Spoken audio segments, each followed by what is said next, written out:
So I follow a lot of different ROM hack and fan game projects on various different platforms, and one that I recently rediscovered is Pokemon Darkfire.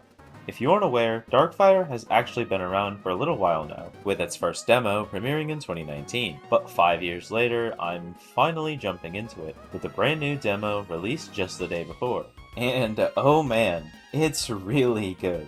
Like, I think this is the first time I've finished the current available content of a ROM hack in a very long time. And I'll be honest, I really didn't expect to enjoy it that much. But what makes it so good?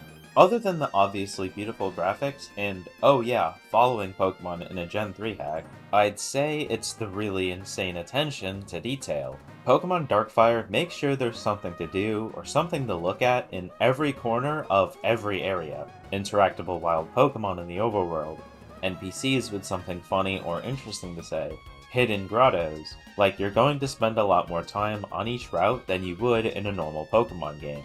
There are also just a ton of optional places to explore, with different items and encounters that make it really rewarding to stumble upon. But that's not all. Other than a few exceptions, this game has a mostly custom soundtrack. Something that really stood out to me though was the progression.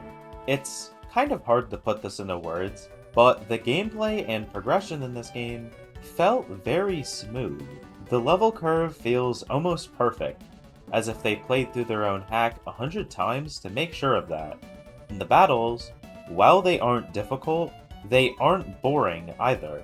And I'm the type of person who puts most of their hours into Pokemon games that throw a ton of difficult fights at you. The Pokemon variety is very strong, with a plethora of different encounters, strong TMs, and even the ability to choose a second starter, all before the second badge. Finally, rather than gym leaders, this game has something called champions, who instead have a special gimmick in their challenge. For example, the first one will only challenge you with one really strong Pokemon, and the second will battle you twice, first as a double battle, and again as a single battle. Overall, this game was an amazing experience, and even though it's currently just a 3-gym demo, I still think you should just go and play it, because I promise I'm not over-exaggerating.